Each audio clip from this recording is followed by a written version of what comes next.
CIET NCERT द्वारा प्रस्तुत है कक्षा 7 के लिए हिंदी की ध्वनि पाठ्य पुस्तक मल्हार। पृष्ठ संख्या 14, अध्याय 2, 3 बुद्धिमान। इस पृष्ठ के ऊपरी भाग में एक QR कोड दिया गया है जिसको स्कैन करके आप इस अध्याय की अतिरिक्त जानकारी प्राप्त कर सकते हैं। एक समय की बात है कि एक निर्धन व्यक्ति के 3 बेटे थे। वह प्रायः अपने बेटों से कहता, मेरे बेटो, हमारे पास ना तो रुपया पैसा है और ना ही सोना चांदी, इसलिए तुम्हें एक दूसरे प्रकार का धन संचित करना चाहिए।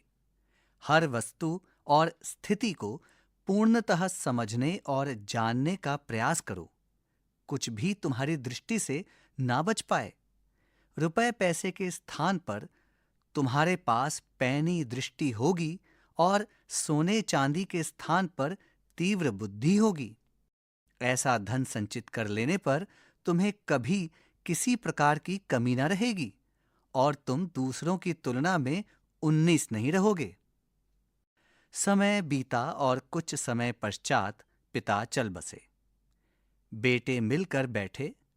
उन्होंने सारी स्थिति पर विचार किया और बोले, हमारे लिए यहां कुछ भी तो करने को नहीं। आओ घूम फिर कर जगत देखें। आवश्यकता होने पर हम चरवाहों या खेत में श्रमिकों का काम कर लेंगे। हम कहीं भी क्यों ना हों, भूखे नहीं मरेंगे।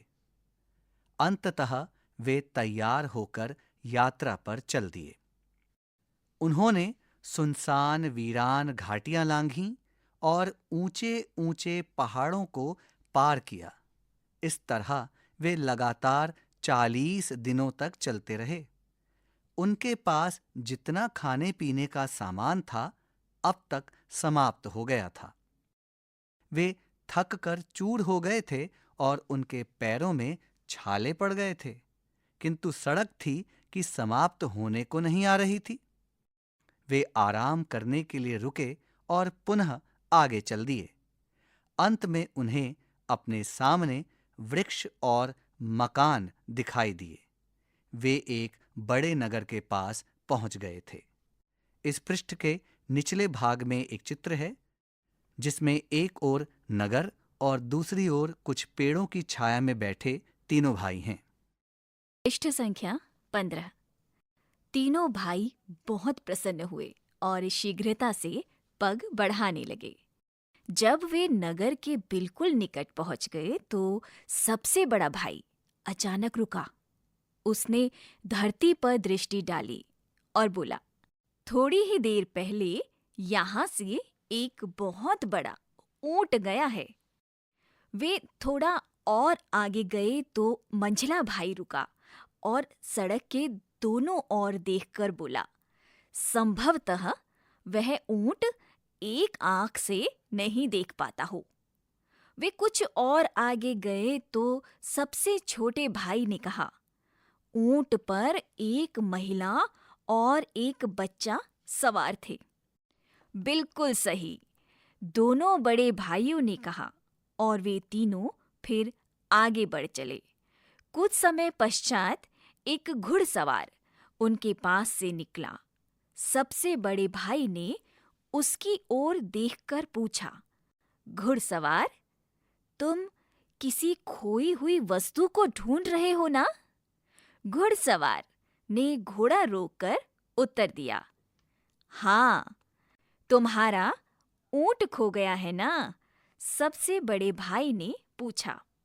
हाँ, बहुत बड़ा सा। हाँ। वह एक आंख से नहीं देख पाता है ना? मंझले भाई ने पूछा। हाँ। एक छोटे से बच्चे के साथ उस पर महिला सवार थी ना?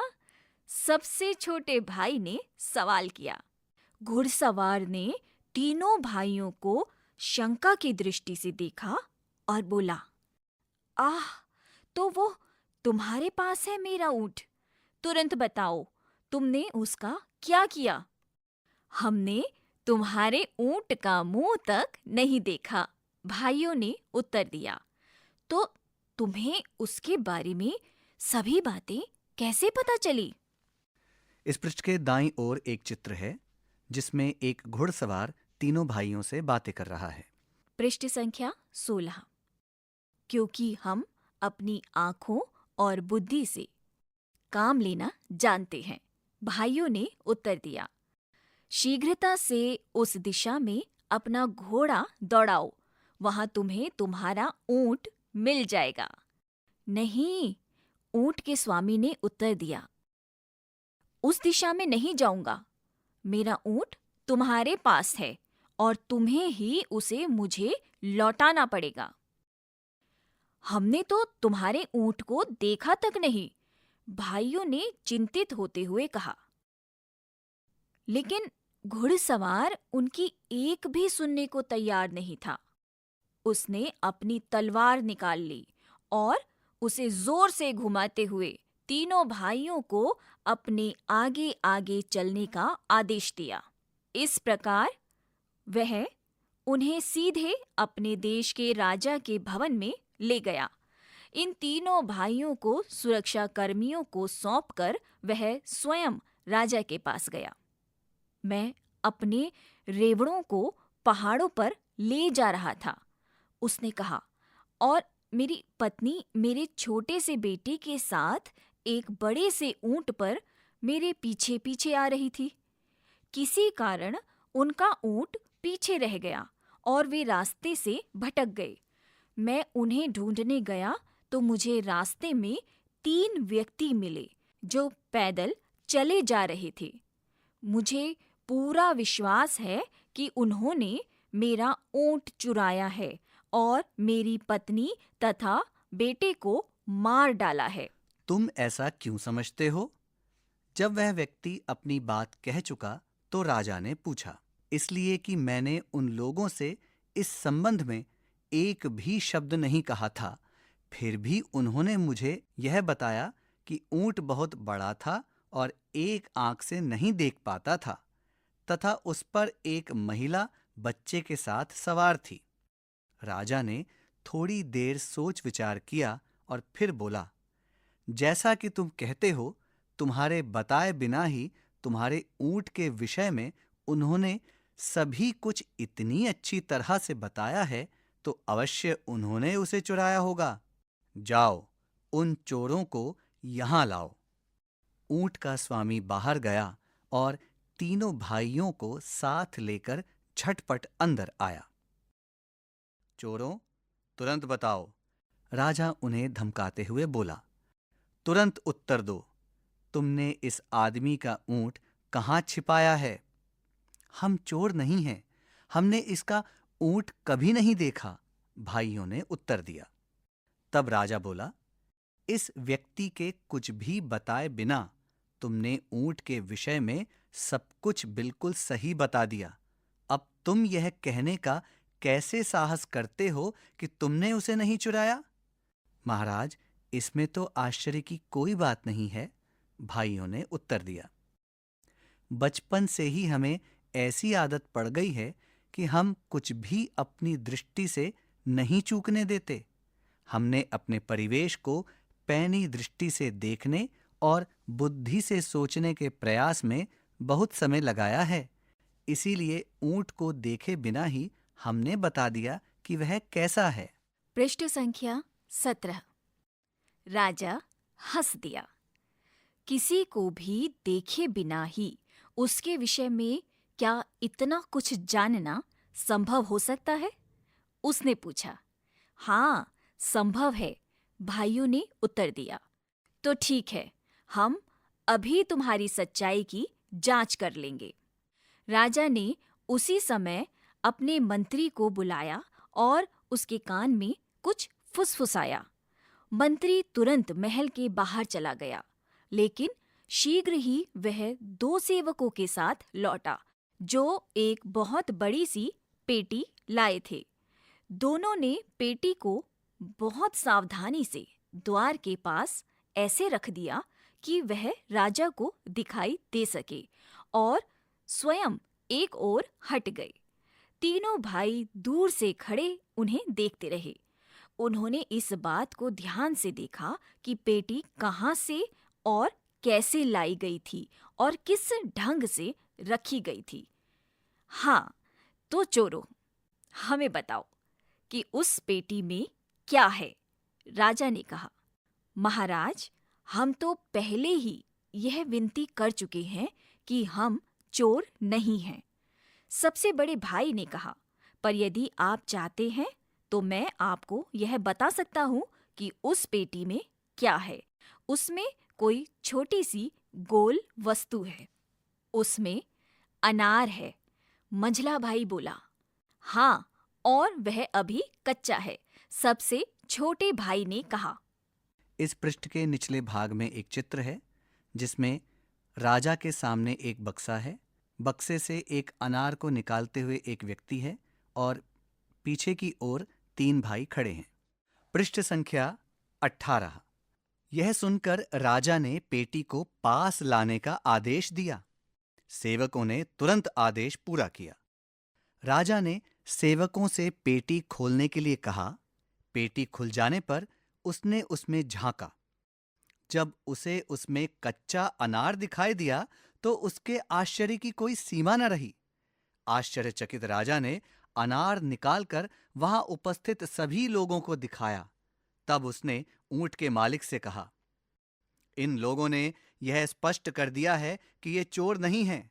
वास्तव में ये बहुत ही बुद्धिमान लोग हैं। तुम इनके बताए रास्ते पर जाकर अपने ऊंट को खोजो। राजा के महल में उस समय उपस्थित सभी लोगों के आश्चर्य का कोई ठिकाना न था, किंतु सबसे बढ़कर तो स्वयं राजा चकित था। उसने सभी तरह के अच्छे और स्वादिष्ट भोजन मंगवाए और लगा इन भाइयों की आवभगत करने। तुम लोग बिल्कुल निर्दोष हो और जहां भी जाना चाहो जा सकते हो, किंतु जाने से पहले तुम मुझे सारी बात विस्तार के साथ बताओ। तुम्हें यह कैसे पता चला कि उस व्यक्ति का ऊंट खो गया है, और तुमने यह कैसे जाना कि ऊंट कैसा था? सबसे बड़े भाई ने कहा, धूल पर उसके पैरों के चिन्हों से मुझे पता चला कि कोई बहुत बड़ा ऊंट वहां से गया है। जब मैंने अपने पास से जाने वाले घुड़सवार को अपने चारों ओर नजर दौड़ाते देखा तो उसी समय मेरी समझ में यह बात आ गई कि वह क्या खोज रहा है। बहुत अच्छा, राजा ने कहा। अच्छा, अब यह बताओ कि तुम में से किसने इस घुड़सवार को यह बताया था कि उसका ऊंट एक ही आंख से देख पाता है? उसका तो सड़क पर चिन्ह नहीं रहा होगा। मैंने इस बात का अनुमान ऐसे लगाया कि सड़क के दाईं ओर की घास तो ऊंट ने चरी थी, मगर बाईं ओर की घास ज्यों की त्यों थी। मझले भाई ने उत्तर दिया। बहुत उत्तम, राजा ने कहा। तुम में से यह अनुमान किसने लगाया था कि उस पर बच्चे के साथ एक महिला सवार थी? मैंने, सबसे छोटे भाई ने उत्तर दिया। मैंने देखा कि एक स्थान पर ऊंट के घुटने टेक कर बैठने के चिन्ह बने हुए थे। उसके पास ही रेत पर एक महिला के जूतों के चिन्ह दिखाई दिए। साथ ही छोटे छोटे पैरों के चिन्ह थे, जिससे मुझे पता चला कि महिला के साथ एक बच्चा भी था। बहुत अच्छा, तुमने बिल्कुल सही कहा है, राजा बोला। लेकिन तुम लोगों को यह कैसे पता चला कि पेटी में एक कच्चा अनार है? यह बात तो मेरी समझ में बिल्कुल नहीं आ रही। पृष्ठ संख्या 19। यहां एक चित्र दिया है जिसमें राजा से तीनों भाई बातें कर रहे हैं। सबसे बड़े भाई ने कहा, जिस तरह दोनों व्यक्ति उसे उठाकर लाए थे, उससे बिल्कुल स्पष्ट था कि वह थोड़ी भी भारी नहीं है। जब वे पेटी को रख रहे थे तो मुझे उसके अंदर किसी छोटी सी गोल वस्तु के लुढ़कने की ध्वनि सुनाई दी। मंझला भाई बोला, मैंने ऐसे अनुमान लगाया कि चूंकि पेटी उद्यान की ओर से लाई गई है और उसमें कोई छोटी सी गोल वस्तु है, तो वह अवश्य अनार ही होगा, कारण कि आपके महल के आसपास अनार के बहुत से पेड़ लगे हुए हैं। बहुत अच्छा, राजा ने कहा और उसने सबसे छोटे भाई से पूछा, लेकिन तुम्हें ये कैसे पता चला कि अनार कच्चा है? इस समय तक उद्यान में सभी अनार कच्चे हैं। ये तो आप स्वयं ही देख सकते हैं, उसने उत्तर दिया और खुली हुई खिड़की की ओर संकेत किया। राजा ने बाहर देखा तो पाया कि उद्यान में लगे अनार के सभी वृक्षों पर कच्चे अनार लटक रहे थे। राजा इन भाइयों की असाधारण पैनी दृष्टि और तीक्ष्ण बुद्धि से चकित रह गया।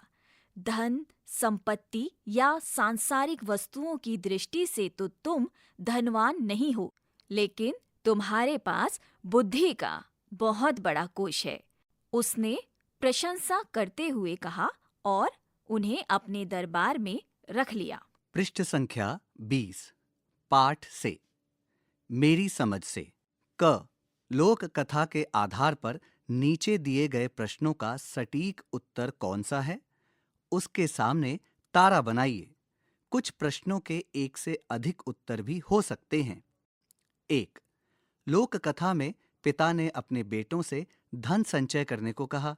उनकी इस बात का क्या अर्थ हो सकता है?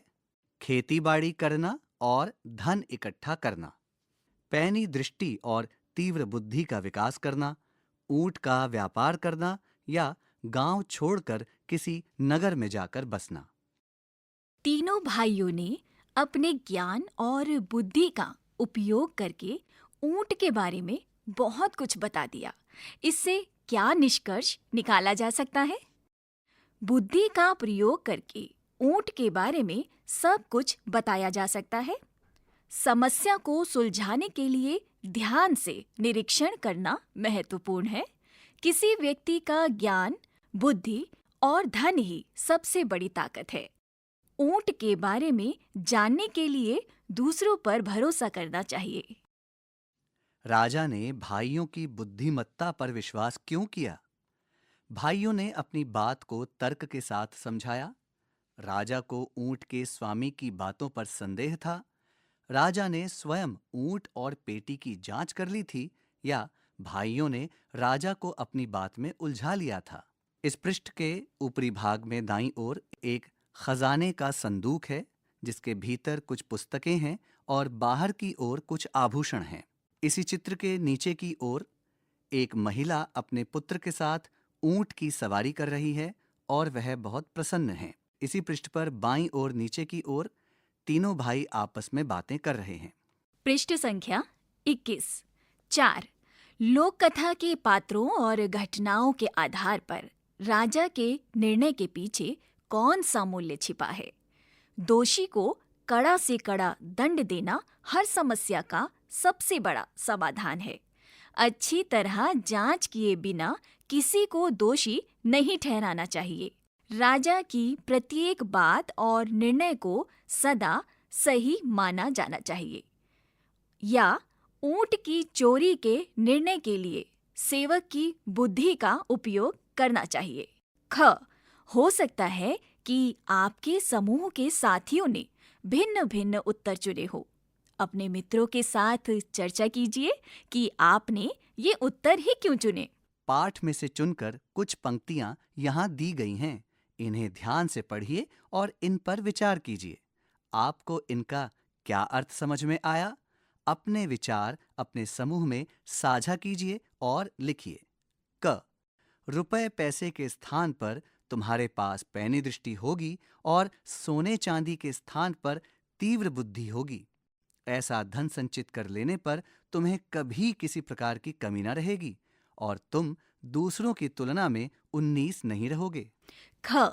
हर वस्तु और स्थिति को पूर्णतः समझने और जानने का प्रयास करो। कुछ भी तुम्हारी दृष्टि से न बच पाए। हमने अपने परिवेश को पैनी दृष्टि से देखने और बुद्धि से सोचने के प्रयास में बहुत समय लगाया है। पृष्ठ पर ऊपर दाईं ओर एक गांव का चित्र है जिसमें बहुत से घर हैं। इसी पृष्ठ के निचले भाग में एक टोकरी बनाने वाला व्यक्ति अपने टोकरियों के साथ तीनों भाइयों से बातें कर रहा है।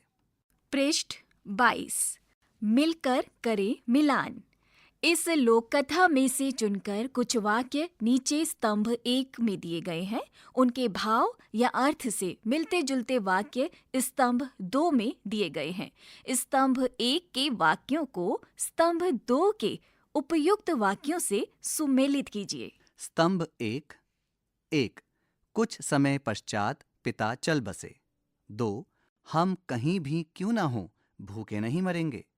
3 घुड़सवार ने तीनों भाइयों को शंका की दृष्टि से देखा। 4 बचपन से ही हमें ऐसी आदत पड़ गई है कि हम कुछ भी अपनी दृष्टि से नहीं चूकने देते। 5 लोगों के आश्चर्य का कोई ठिकाना ना था। इस लोक कथा में से चुनकर कुछ वाक्य नीचे स्तंभ 1 में दिए गए हैं।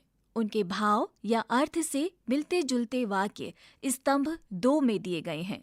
स्तंभ 1 के वाक्यों को स्तंभ 2 के उपयुक्त वाक्यों से सुमेलित कीजिए। सोच विचार के लिए लोक कथा को एक बार फिर ध्यान से पढ़िए, पता लगाइए और लिखिए। क तीनों भाइयों ने बिना ऊंट को देखे उसके विषय में कैसे बता दिया था? आपके अनुसार इस लोक कथा में सबसे अधिक महत्व किस बात को दिया गया है? तार्किक सोच, अवलोकन या सत्यवादिता? लोक कथा के आधार पर समझाइए। लोक कथा में राजा ने पहले भाइयों पर संदेह किया, लेकिन बाद में उन्हें निर्दोष माना। राजा की सोच क्यों बदल गई? घ ऊंट के स्वामी ने भाइयों पर तुरंत संदेह क्यों किया? आपके विचार से उसे क्या करना चाहिए था जिससे उसे अपना ऊंट मिल जाता? पिता ने बेटों को दूसरे प्रकार का धन संचित करने की सलाह क्यों दी? इससे पिता के बारे में क्या-क्या पता चलता है? च राजा ने भाइयों की परीक्षा लेने के लिए पेटी का उपयोग किया। इस परीक्षा से राजा के व्यक्तित्व और निर्णय शैली के बारे में क्या-क्या निष्कर्ष निकाला जा सकता है? 6 आप इस लोक कथा के भाइयों की किस विशेषता को अपनाना चाहेंगे और क्यों? इस पृष्ठ पर एक चित्र है जिसमें एक बालिका जिक्सॉ पहेली के समाधान के विषय में सोच रही है। पृष्ठ 23 यदि राजा ने बिना जांच के भाइयों को दोषी ठहरा दिया होता तो इस लोक कथा का क्या परिणाम होता? यदि भाइयों ने अनार के बारे में सही अनुमान ना लगाया होता तो लोक कथा का अंत किस प्रकार का होता? अपने विचार व्यक्त करें। ग लोक कथा में यदि तीनों भाई ऊंट को खोजने जाते तो उन्हें कौन-कौन सी कठिनाइयों का सामना करना पड़ सकता था?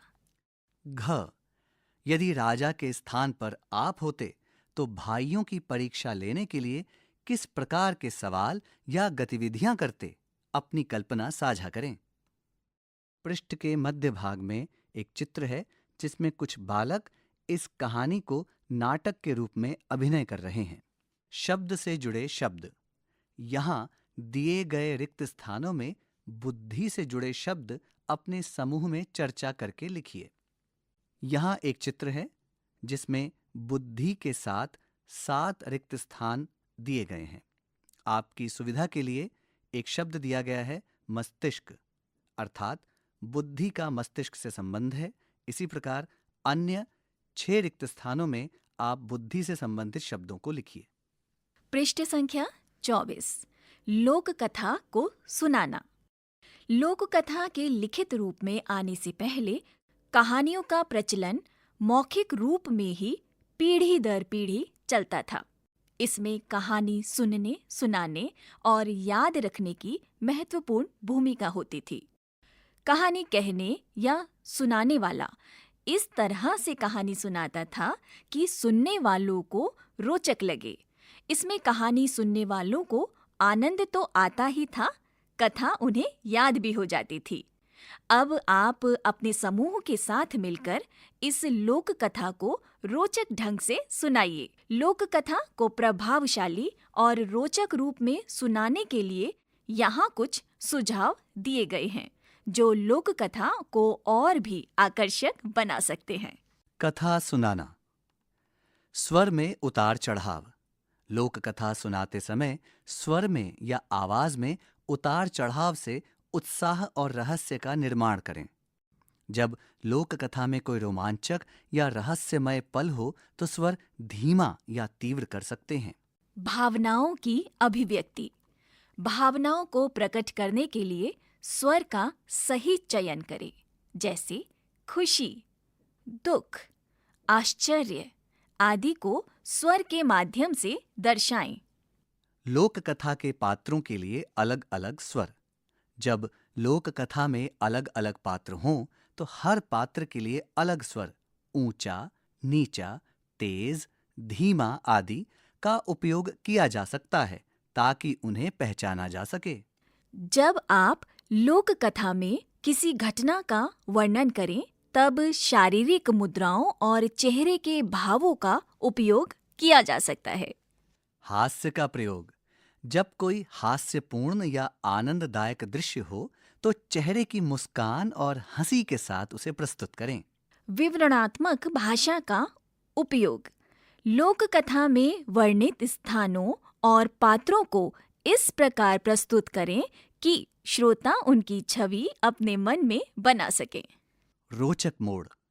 एक दो बार लोक कथा के रोमांचक मोड़ों पर थोड़ी देर के लिए रुकें और श्रोताओं में उत्सुकता होने दें। जैसे, क्या आप जानना चाहते हैं कि आगे क्या हुआ? संवादों को स्पष्ट और प्रासंगिक बनाना। पात्रों के संवाद इस तरह से प्रस्तुत करें कि वे मौलिक लगें। इस पृष्ठ के ऊपरी भाग में एक बालक पुस्तक की सहायता से कहानी सुना रहा है और उसके एक हाथ में कठपुतली है।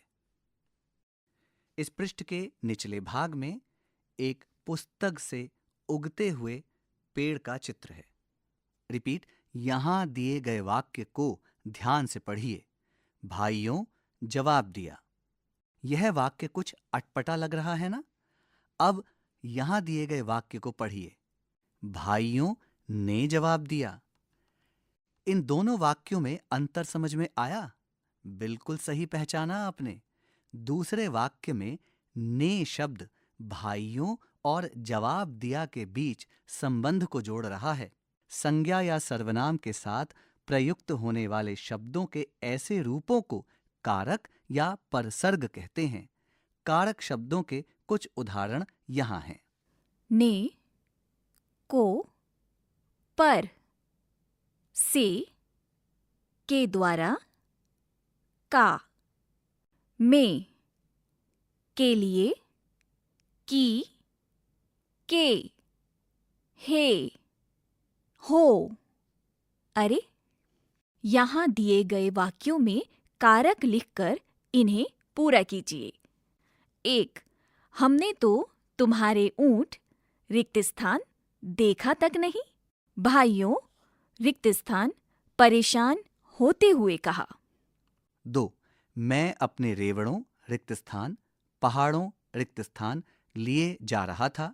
उसने कहा, और मेरी पत्नी मेरे छोटे से बेटे रिक्त स्थान साथ एक बड़े से ऊंट रिक्त स्थान मेरे पीछे पीछे आ रही थी।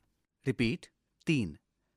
राजा रिक्त स्थान उसी समय अपने मंत्री रिक्त स्थान बुलाया और उसके कान रिक्त स्थान कुछ फुसफुसाया। यह सुनकर राजा रिक्त स्थान पेटी रिक्त स्थान पास लाने रिक्त स्थान आदेश दिया। सेवकों रिक्त स्थान तुरंत आदेश पूरा किया। राजा रिक्त स्थान सेवकों रिक्त स्थान पेटी खोलने रिक्त स्थान लिए कहा। पृष्ठ संख्या 25। सूचना पत्र। कल्पना कीजिए कि आप इस लोक कथा के वह घुड़सवार हैं जिसका ऊंट खो गया है। आप अपने ऊंट को खोजने के लिए एक सूचना कागज पर लिखकर पूरे शहर में जगह जगह चिपकाना चाहते हैं। अपनी कल्पना और लोक कथा में दी गई जानकारी के आधार पर एक सूचना पत्र लिखिए। सूचना पत्र। यहाँ इस पृष्ठ पर कुछ पंक्तियां दी गई हैं जिसमें आप अपनी कल्पना अनुसार सूचना पत्र की पंक्तियां लिख सकते हैं। पृष्ठ संख्या 26। पाठ से आगे। आपकी बात। 1। लोक कथा में 3 भाइयों की पैनी दृष्टि की बात कही गई है।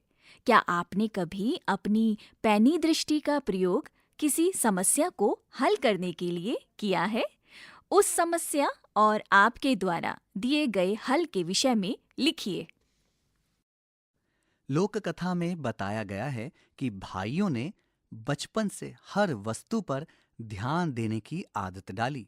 यदि आपने ऐसा किया है तो आपको अपने जीवन में इसके क्या-क्या लाभ मिलते हैं? लोक कथा में भाइयों को यात्रा करते समय अनेक कठिनाइयां आई, जैसे भूख, थकान और पैरों में छाले। आप अपने दैनिक जीवन में किन किन कठिनाइयों का सामना करते हैं? लिखिए। भाइयों ने बिना देखे ही ऊंट के बारे में सही सही बातें बताईं। क्या आपको लगता है कि अनुभव और समझ से देखे बिना भी सही निर्णय लिया जा सकता है? क्या आपने भी कभी ऐसा किया है? 5। जब ऊंट के स्वामी ने भाइयों पर शंका की, तो भाइयों ने बिना गुस्सा किए शांति से उत्तर दिया। क्या आपको लगता है कि कभी किसी को संदेह होने पर हमें भी शांत रहकर उत्तर देना चाहिए? क्या आपने कभी ऐसी स्थिति का सामना किया है? ऐसे में आपने क्या किया? राजा ने भाइयों की बुद्धिमानी देखकर बहुत आश्चर्य व्यक्त किया।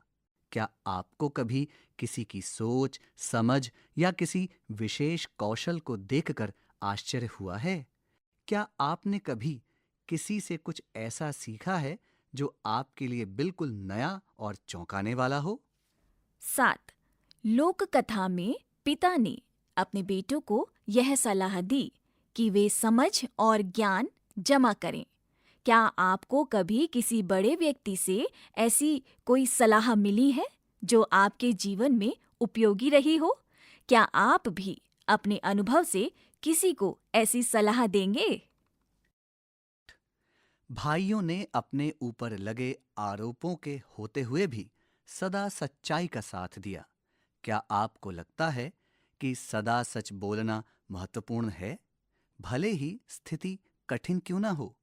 क्या आपको किसी समय ऐसा लगा है कि आपकी सच्चाई ने आपको समस्याओं से बाहर निकाला हो? इस पृष्ठ पर ऊपर की ओर एक चित्र है जिसमें तीनों भाई वन में यात्रा कर रहे हैं। ध्यान से देखना, सुनना, अनुभव करना। बचपन से ही हमें ऐसी आदत पड़ गई है कि हम किसी वस्तु को अपनी दृष्टि से नहीं चूकने देते। हमने वस्तुओं को पैनी दृष्टि से देखने और बुद्धि से सोचने के प्रयास में बहुत समय लगाया है। इस लोक कथा में तीनों भाई आसपास की प्रत्येक घटना, वस्तु आदि को ध्यान से देखते, सुनते, सूंघते और अनुभव करते हैं, अर्थात अपनी ज्ञानेंद्रियों और बुद्धि का पूरा उपयोग करते हैं। ज्ञानेंद्रियां 5 होती हैं: आँख, कान, नाक, जीभ और त्वचा। आँख से देखकर, कान से सुनकर, नाक से सूंघकर, जीभ से चखकर और त्वचा से स्पर्श करके हम किसी वस्तु के विषय में ज्ञान प्राप्त करते हैं। आइए अब एक खेल खेलते हैं जिसमें आपको अपनी ज्ञानेंद्रियों और बुद्धि का उपयोग करने के अवसर मिलेंगे। पृष्ठ संख्या 27। क, हाँ या नहीं प्रश्न उत्तर खेल। चरण 1। एक विद्यार्थी कक्षा से बाहर जाकर दिखाई देने वाली किसी एक वस्तु या स्थान का नाम चुनेगा। कक्षा के भीतर से भी कोई नाम चुना जा सकता है। विद्यार्थी वापस कक्षा में आएगा और उस नाम को एक कागज पर लिख लेगा, लेकिन ध्यान रहे वह कागज पर लिखे नाम को किसी को न दिखाए। अन्य विद्यार्थी बारी बारी से उस वस्तु का नाम पता करने के लिए प्रश्न पूछेंगे। 4. प्रत्येक प्रश्न का उत्तर केवल हाँ या नहीं में दिया जाएगा। उदाहरण के लिए, क्या इस वस्तु का उपयोग कक्षा में होता है? क्या यह खाने पीने की चीज है? यह लकड़ी से बनी है? क्या यह बिजली से चलती है? सभी विद्यार्थी अधिकतम 20 प्रश्न ही पूछ सकते हैं, इसलिए उन्हें सोच समझकर प्रश्न पूछने होंगे ताकि वे उस वस्तु का नाम पता कर सकें। यदि 20 प्रश्नों के अंदर विद्यार्थी वस्तु का सही अनुमान लगा लेते हैं तो वे जीत जाएंगे। 7. अब दूसरे विद्यार्थी को बाहर भेजकर गतिविधि दोहराएंगे। गतिविधि के अंत में सभी मिलकर इस खेल से जुड़े अपने अनुभवों के बारे में चर्चा करें। इस पृष्ठ पर एक चित्र है जिसमें एक लड़की, पक्षी, पत्थर, फूल, बल्ब, पत्ता और वाहन के बारे में कुछ सोच रही है। गतिविधि: स्पर्श, गंध और स्वाद से पहचानना। 1. एक थैले या डिब्बे में सावधानी पूर्वक एवं सुरक्षित विभिन्न वस्तुएं जैसे फल, फूल, मसाले, खिलौने, कपड़े, किताब, गुड़ आदि रखें। 2. विद्यार्थियों को आंखों पर पट्टी बांधकर केवल स्पर्श, गंध या स्वाद का उपयोग करके वस्तु की पहचान करनी होगी और उसका नाम बताना होगा। बारी बारी से प्रत्येक विद्यार्थी को बुलाकर उसकी आंखों पर पट्टी बांधें।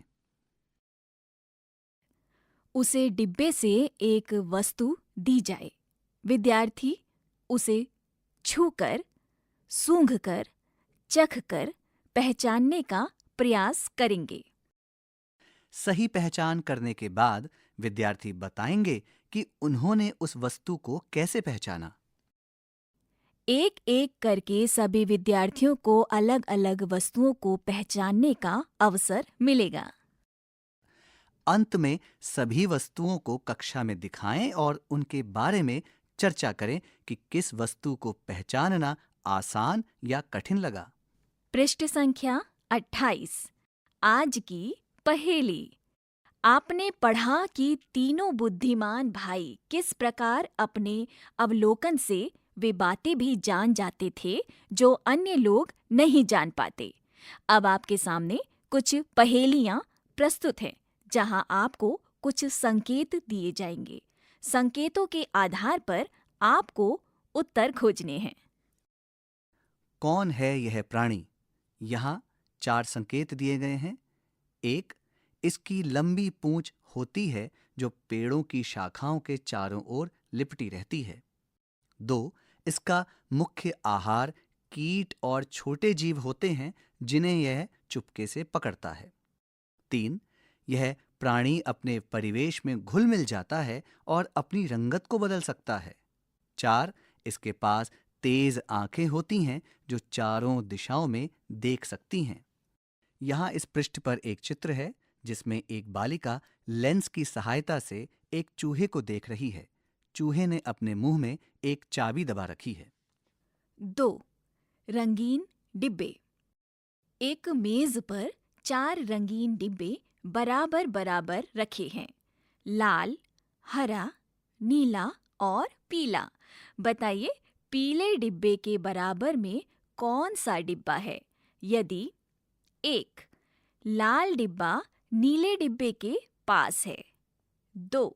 हरा डिब्बा पीले डिब्बे के पास नहीं है। 3. पीला डिब्बा लाल डिब्बे के पास नहीं है। 4.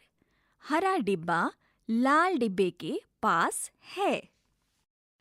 खोजबीन के लिए यहाँ दिए गए YouTube लिंक का प्रयोग करके आप बहुत सी अन्य लोक कथाएं देख सुन सकते हैं, जैसे सुनो लोक कथा, दुनिया की छत, भूल चूक लेनी देनी। अब आप इन बिंदुओं को YouTube लिंक के माध्यम से देख सुन सकते हैं। पृष्ठ संख्या 28। यहाँ अध्याय 2 समाप्त होता है। अभी आप सुन रहे थे कक्षा 7 की हिंदी की ध्वनि पाठ्य पुस्तक मल्हार। ध्वन्यांकन मंजू कुमारी।